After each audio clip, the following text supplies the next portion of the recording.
Florence Delorez Griffith was born on December 21, 1959, in Los Angeles, California. Growing up in the tough neighborhoods of Los Angeles, she was introduced to the world of athletics at a young age. Florence, affectionately known as Flo Jo, was one of 11 children in the Griffith family. Her parents, who worked multiple jobs to support their large family, encouraged their children to pursue activities that would provide them with opportunities for success. It was in high school that Florence's athletic potential began to shine. At Jordan High School in Los Angeles, she started running track and field.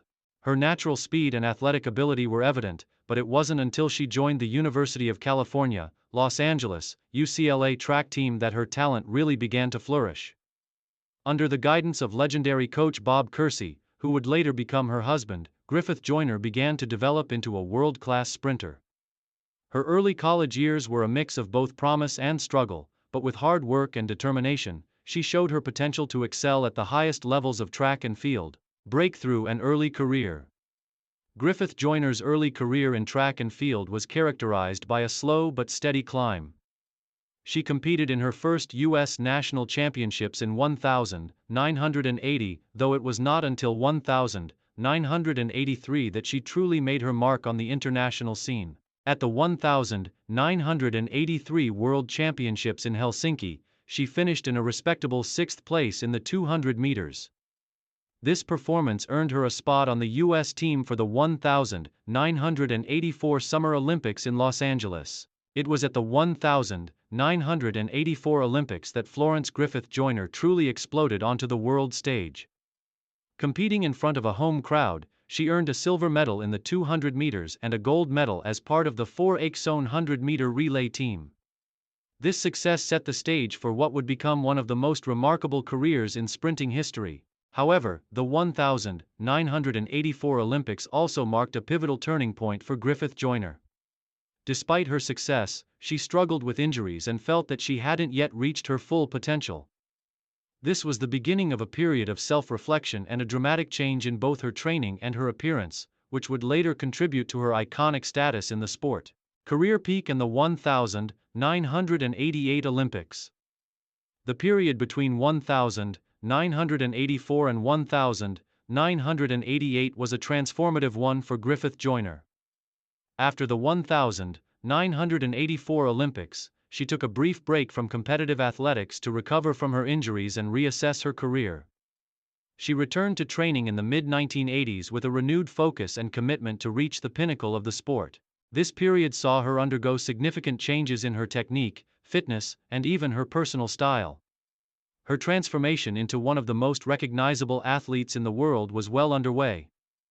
Griffith Joyner's comeback culminated in the 1988 Summer Olympics in Seoul, where she delivered a series of performances that would become the stuff of legend. Her preparation for the 1988 Olympics was nothing short of extraordinary. She worked closely with Bob Kersee, who had become a leading coach in American track and field, to perfect her sprinting technique.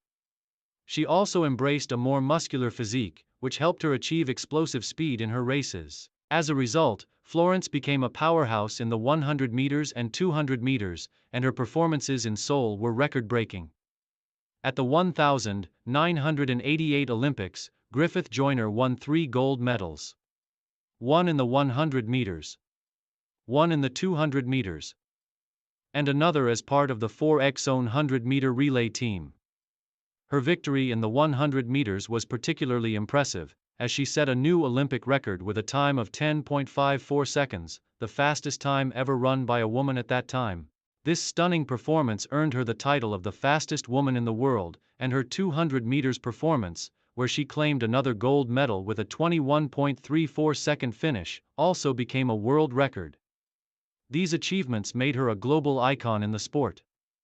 The 1988 Olympics marked the peak of Griffith Joyner's career, and her performances were a testament to her dedication, discipline, and unique approach to training.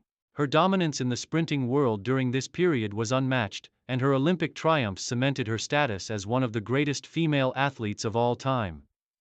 Main achievements and legacy. Florence Griffith Joyner's career was marked by a combination of speed, power, and a style that was uniquely her own. While her time in the sport was relatively short, her impact was immeasurable. Some of her main achievements include 1988 Summer Olympics. Gold in the 100 meters.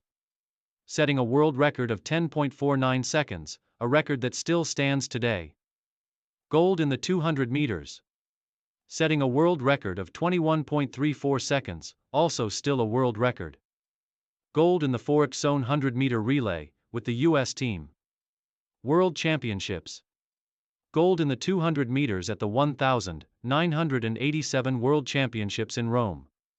Silver in the 100 meters at the 1,987 World Championships, U.S. National Championships. She won numerous U.S. national titles in both the 100 meters and 200 meters over the years. Griffith Joyner's success was also bolstered by her distinctive and flamboyant style. Known for her signature one-legged racing suits, long fingernails, and glamorous appearance, she became a trailblazer in terms of athlete branding. Her flashy outfits and striking presence made her a media sensation, but it was her unparalleled speed that made her an iconic figure in the sport. Her world records in the 100 meters, 10.49 seconds, and the 200 meters, 21.34 seconds, remain unbroken to this day, and they stand as some of the most remarkable athletic achievements in track and field history. Her records, set in 1988, have stood for decades, and her dominance in sprinting during that time continues to inspire future generations of sprinters. Retirement and final years. After the 1988 Olympics, Florence Griffith Joyner's career came to a close. She retired from competitive athletics at the age of 29, leaving the sport at the peak of her career. Following her retirement, she devoted her time to various personal and professional endeavors, including starting a family and becoming involved in community outreach programs.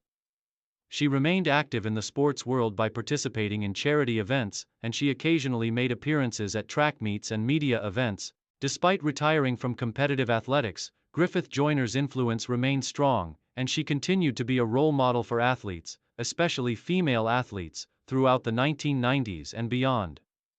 Her legacy was not only about her speed and athleticism but also her breaking of societal and cultural barriers in a predominantly male-dominated sport. She showed the world that women could be strong, fast, and unapologetically glamorous at the same time. Tragically, on September 21, 1998, Florence Griffith Joyner passed away unexpectedly at the age of 38 from an epileptic seizure. Her death shocked the athletics world, as she was still regarded as one of the most iconic and influential figures in track and field. Her untimely passing left a void in the world of athletics, but her legacy has lived on through the many athletes who have followed in her footsteps.